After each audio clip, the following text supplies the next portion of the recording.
Chers amis, bonjour, bienvenue dans ce Good Morning Market du 16 janvier. J'espère que vous allez bien, que vous avez passé un bon week-end. On ne s'est pas vu hier. Hier, les marchés étaient fermés aux États-Unis. Donc aujourd'hui, la reprise devrait être assez calme. Par contre, demain, je m'attends à du mouvement. Donc le S&P, je vous le disais, était fermé hier, le Nasdaq aussi. Mais par contre, vendredi dernier, le S&P a performé négativement de 0,35% et le Nasdaq de 0,55% avant donc ce week-end prolongé. Le S&P 500 a été rejeté à 4800 pour l'instant. On va voir s'il arrive à casser ce précédent plus haut historique, mais qui est aussi une cible algorithmique. Le Nikkei cette nuit a baissé de moins 0,79%. On a le dollar index, l'indice du dollar, qui tente un petit rebond ce matin pour prolonger éventuellement une hausse sur une période courte, une tendance.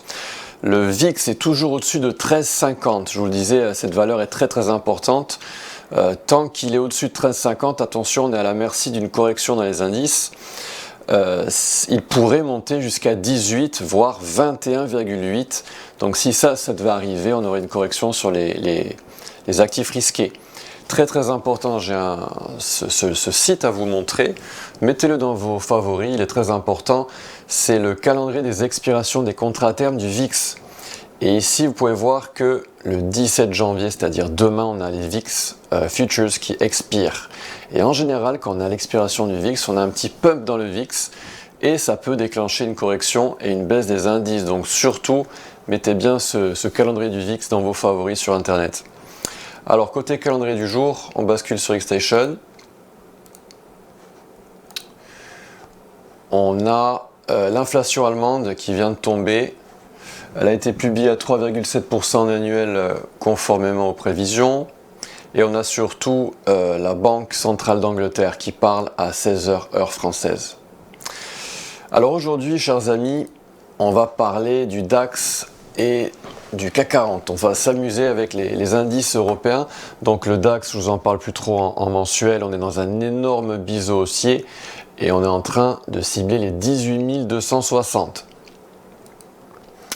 Donc voilà, on a cette boîte verte.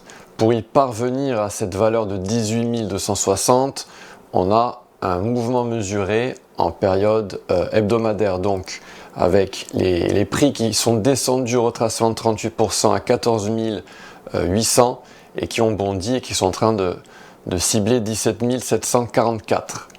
Pour y parvenir, je vous le dis souvent, on aura sans doute besoin d'un autre mouvement mesuré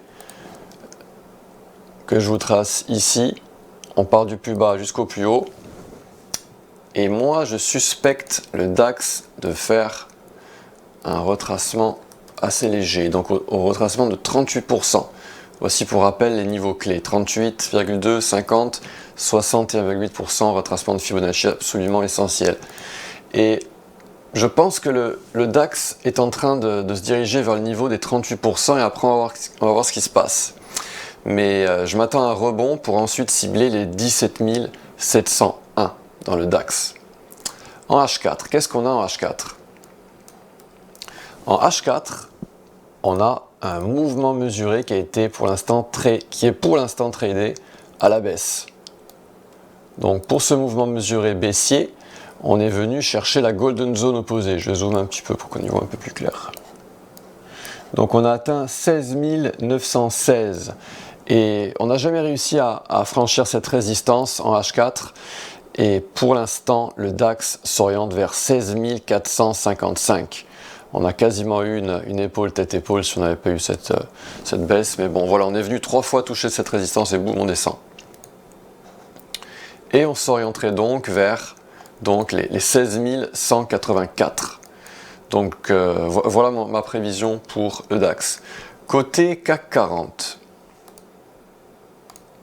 Alors le CAC 40 est aussi dans un biseau haussier, mais bon, il est un peu plus serré, un peu plus fermé, récent. On cible les 8269. On pourrait atteindre 8028 après un autre mouvement mesuré que je vous affiche ici en période journalière. Toujours pareil, comme pour le DAX, comme pour le graphique que je vous ai montré précédemment, on s'ancre sur le creux, sur le creux jusqu'au top. On s'ancre avec la touche Shift Et là, on est en train de suivre le petit parcours noir que je vous avais dessiné. C'était il y a 2 ou 3 semaines, je crois. Ça fait un moment qu'on n'a pas parlé du DAX. Et là, du CAC 40. Et là, le CAC 40, il est en train de s'orienter vers le niveau des 38%. Alors lui, le CAC, il est proche des 38%, alors que le CAC, lui, est encore éloigné.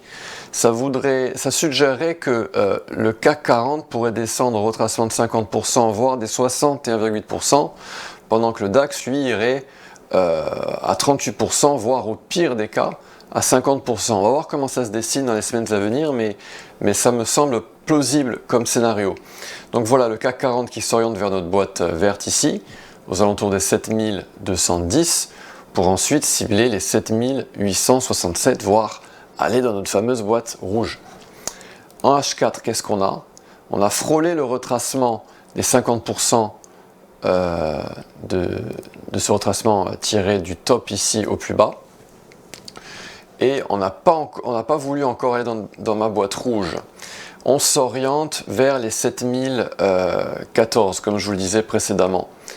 En H1, qu'est-ce qu'on a en H1? Très intéressant, on a le setup, le point technique que je vous présente dans l'analyse matinale sur Xstation. Voilà le setup que je vous ai présenté, je crois que c'est la semaine dernière, ou il y a 2 semaines, je ne me souviens plus. Mais vous pouvez retrouver ce setup sur Internet. Et on est venu 3 ou 4 fois à la Golden Zone opposée, et on est descendu. Et on s'oriente à présent vers les 7356. C'est une valeur qui avait été frôlée par le passé, mais là, à mon avis, on y va. On devrait atteindre cette valeur cible. Donc voilà ce que je peux vous dire pour le CAC 40 et le DAX. On est en train de retracer. Par contre, les indices américains sont encore très hauts.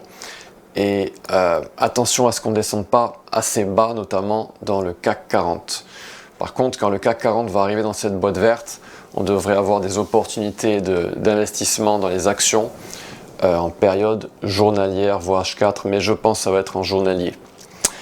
Voilà ce que j'avais à vous dire aujourd'hui pour les indices européens. N'hésitez pas à me commenter cette vidéo, à la liker, à nous suivre sur Internet. N'hésitez pas à me poser des questions sur YouTube ou sur les réseaux sociaux. Vous pouvez me trouver facilement en tapant Antoine XTB. Voilà, chers amis, on se retrouve demain pour s'amuser avec d'autres graphiques et à charter. À demain, au revoir, bonne journée.